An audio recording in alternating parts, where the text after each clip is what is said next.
Howdy. Okay, it's $5,000 down a black hole really, really quickly. So you've got to be very, very careful in today's world, because how many cases do you think were filed in Arizona last year for discrimination? I thought there would be thousands. There were 400. How many do you think there was cause found? 13. 13 cases.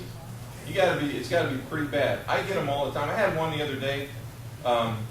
This resident went down and filed for race and national origin discrimination. He said that the manager, his name was Quintana. Okay, and he said the manager was saying that he was selling grass and calling him a drug dealer. You know, the Quintana drug, part of the Quintana drug cartel. And so he went down and filed the case. Well, what they told him is you smell like grass, because he was a landscaper and he kept putting the trailer in the garage overnight without dumping it before he went home. And so he smelled like grass. Everything smelled like grass. And so they were trying to tell him, no, you smell like grass. No, really, grass. And so here's what happens. It goes into the Attorney General's office, and what they do first is they start an investigation. They're required to investigate within 100 days. And this is nationwide. This happens everywhere. So they have to do their investigation. They do interviews. And they can go and take those records and look at them and try to see if there's something going on. And even though it was a completely false claim and a misunderstanding because of some of the language barrier, it cost a lot of money to make it happen. So we've got to be very, very careful in how we do things. Any questions on any of this stuff? Okay. I'm going to give you one other example. I give you these examples because they really happen and you'll never forget them, right? That's the idea. You'll think, oh yeah, that's the that. Okay. 1994, I'm in a crime-free setting just like this in Phoenix, and there are 200 people there. And way in the back, there's a couple from Tennessee. Nobody's from Tennessee either, right?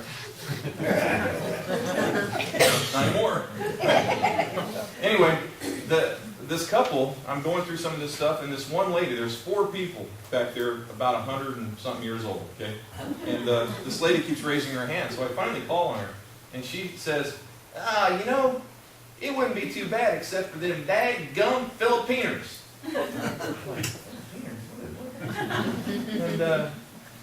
And you know, everything gets really quiet, and her husband's going like this to her. It ain't the Filipiners, it's the dang blackies. Now you can. Everybody's like, these people are serious. Right behind them are 2 African American couples going, no, that didn't happen. No, I don't believe this. Okay? It's out there. So, again, got to be extremely, extremely careful. Don't use words like you people. That will get you every time. I don't care who it is. That will get you. And I've had that happen more times than I could say, even though there was no intent. The words alone are just goofy. Okay? So we've got to be cognizant of people's feelings as we deal with them, especially you as managers and especially leasing agents. So teach your people properly. Any questions on any of this discrimination stuff at all? Okay. Let's hit premises liability. Premises liability. What is the rule? What are you responsible for? Everything on the driveway. You're responsible for everything, aren't you? Okay. I'm going to teach you what I learned in law school that took a whole year that could have taken 3 minutes. Okay? Just how it works. I'm going to teach you about something called negligence law. Okay? And there are what they call 4 prongs or 4 elements of negligence law. The first one is, do you owe a duty to your residents, their guests, their occupants and the invitees? Yes. What is the duty? To protect them. The duty is one of reasonable safety. Okay? So reasonable safety, whatever that means, reasonable. It's what a reasonable person would think looking at the situation from the outside in. Okay? If you owe a duty, and you do, then did you breach your duty? Okay, that's the second prong. Third prong is, you're going to actually tell by these other two prongs if you breach the duty. The first one is called but-for. It's the but-for test. But for your actions or inactions, would the very thing that happened not have happened? Okay? And the last one is called foreseeability. Because of the thing that happened, because but for your actions or inactions, was it foreseeable that this thing would have happened? The consequences of your actions or inactions. Was it foreseeable? I'll give you an example. Anybody heard of the ladder case? Okay. Maintenance has a ladder hung on the maintenance shack on two hooks, right? That's where they keep it. Well, 2 in the morning, some vagrant who doesn't live at the property comes onto the property, takes the ladder, puts it up to the second story, and it's a nice night out, you know, like we've had lately. Cuts the screen out, goes in and rapes a girl. Question is management liable for what happened?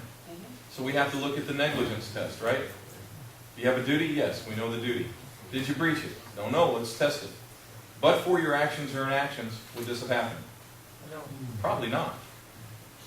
But is it foreseeable that this consequence would be the result of your actions or inactions?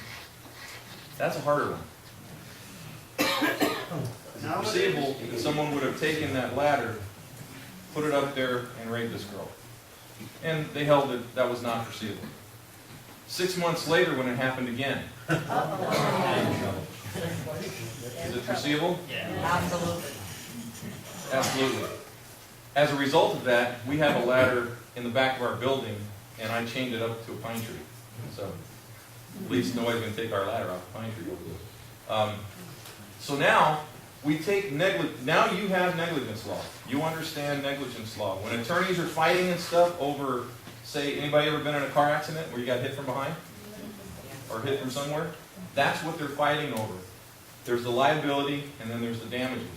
So, but for the actions or inactions of the other driver, you know, would they have run into you when he looked down to get a cigarette or whatever? Probably not. Okay? Was it foreseeable? Yeah, it's foreseeable. If you're driving on a road, if you run into somebody, that's going to happen. Okay? Now let's take it and look at your property. Okay? And I'm going to teach you about a case called the Martinez case. And what is the Martinez case? Anybody know? Anybody ever heard of the Miranda case? Okay, where's the Miranda case from? Is it a national case? Yes. It's a national case. It is the standard by which police officers do their business when you arrest someone. Okay?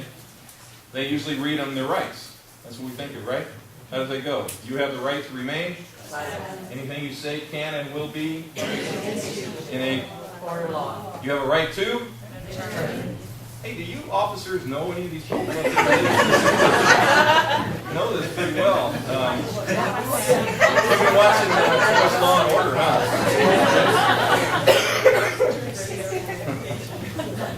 All right, so you get it. That's Miranda. That's the law. Okay? Martinez is the law for you property owners. And it comes out of where? Anybody know? Arizona. HOAs, homeowner associations. Okay? And that's where we get a lot of our landlord-tenant laws from homeowner associations. Okay? Here are the facts. You have a group of gangbangers that are hanging out in the parking lot of the HOA. Now, the HOA is pretty sharp, and they've got a security guy. And the security guy sees these guys and tells them, hey, guys, you cannot hang out here. You have to leave. What do? They leave. A week later, they're back. Security guy says, guys, I told you, you got to go. They leave. A week later, back again, same result. A week later, they come back. But guess what happened? The HOA had a few problems with their finances, and who did they let go? The security guy. Okay?